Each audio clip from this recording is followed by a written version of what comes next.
वंदे मातरम साथियों, पेश है आज की प्रेरणादायक कहानी या मोटिवेशनल स्टोरी। कहानी का शीर्षक है डाकू और बढ़ई। आइए शुरू करते हैं। एक गांव में एक बढ़ई रहता था। वह शरीर और दिमाग से बहुत मजबूत था।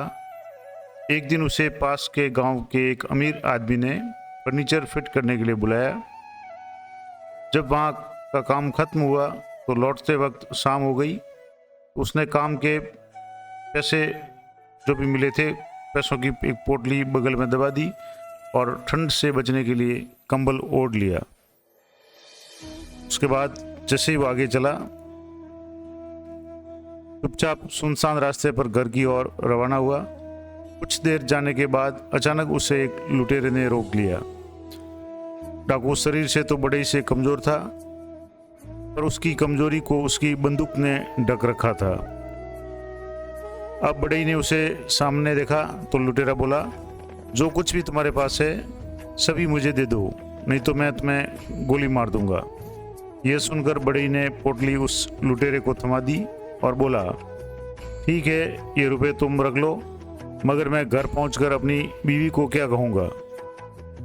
वो तो यही समझेगी कि मैंने पैसे जुए में उड़ा दिए होंगे। तुम एक काम करो, अपने बंदूक की गोली से मेरी टोपी में एक छेद कर दो, ताकि मेरी बीवी को लूट का यकीन हो जाए।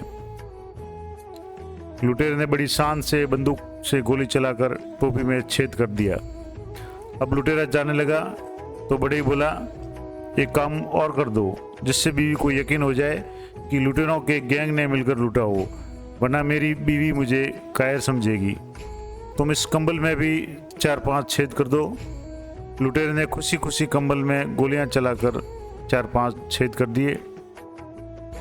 इसके बाद बढ़ई ने अपना कोट भी निकाल दिया और बोला, इसमें भी एक छेद कर दो, ताकि सभी गांव वालों को यकीन हो जाए कि मैंने बहुत संघर्ष किया था। इस पर लुटेरा बोला, बस कर, अब इस बंदूक में गोलियां भी खत्म हो गई है। यह सुनते ही बढ़ई आगे बढ़ा और लुटेरे को दबोच लिया और बोला, यही तो मैं चाहता था, तुम्हारी ताकत सिर्फ ये बंदूक थी, अब ये भी खाली है। अब तुम्हारा कोई जोर मुझ पर नहीं चल सकता। चुपचाप मेरी पोटली मुझे वापस दे दो, वरना।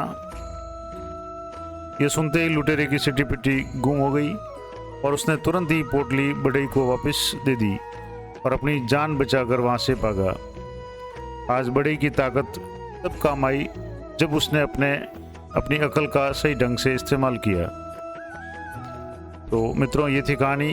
इस छोटी सी कहानी से शिक्षा मिलती है कि मुश्किल हालात में अपनी अकल का ज़्यादा इस्तेमाल करना चाहिए, समझदारी से काम लेना चाहिए, तभी आप मुसीबतों से आसानी से बाहर निकल सकते हैं। सदैव प्रसन्न रहिए। जो प्राप्त है पर्याप्त है, जिसका मन मस्त है उसके पास समस्त है। मिलते हैं अगली कहानी में, तब तक जय हिंद, जय भारत।